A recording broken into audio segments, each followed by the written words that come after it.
Kumbuka haya yote tunafanya ni kwa ajili yake. Yeye ameshatununua kwa gharama ya damu yake, akasema sisi tumekuwa mali yake. Kwa hiyo chochote tunachokifanya ni kwa ajili yake. Amen. Kwa hiyo kuwepo kwako eneo hili, anathamini kwamba unaendelea kufanya kazi pamoja naye.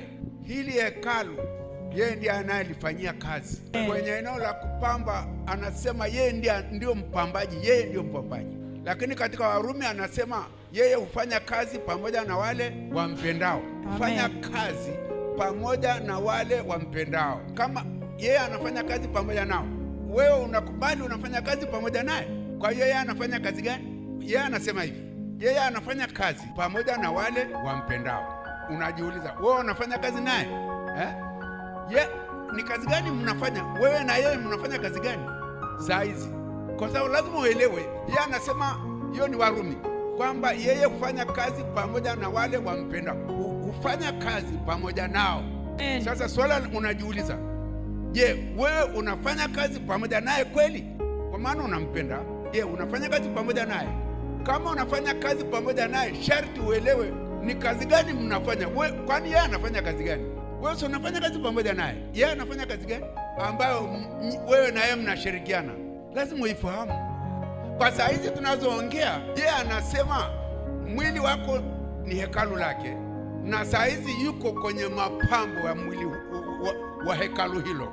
Kwa hiyo ina maana wewe kama unashirikiana naye, ina maana unashirikiana naye katika habari za kupamba hekalu. Kwa hiyo ina maana kama yeye yuko busy kupamba hekalu ambalo ndio mwili wako, na wewe unashirikiana naye, ina maana lazima ushirika huo unaanzia hapo kwako. Ushirika huo wa yeye kwa kazi anayefanya ya kupamba mahekalu, na mwili wako ni hekalu lake ambalo yeye anaupamba hilo hekalu. Ina maana ushirika wako na yeye ni wewe kwenye eneo la kupamba hilo hekalu. Naomba watu wa Mungu waelewe tu hapo. Akisema nafanya kazi pamoja na wale wanipendao, kazi gani anafanya? Kazi saa hizi anafanya kazi ya kupamba hekalu ambalo ni mwili wako. Kama kazi inayofanyika ni yeye kupamba hekalu hili, ina maana mimi nishirikiane naye kwenye kazi hii. Katika habari za yeye kupamba, ni mahali atapamba mahali ambapo tayari ameshapaweka sawa, ameshajenga, ameshasafisha, pametakasika. Sasa anaingia kwenye kupamba.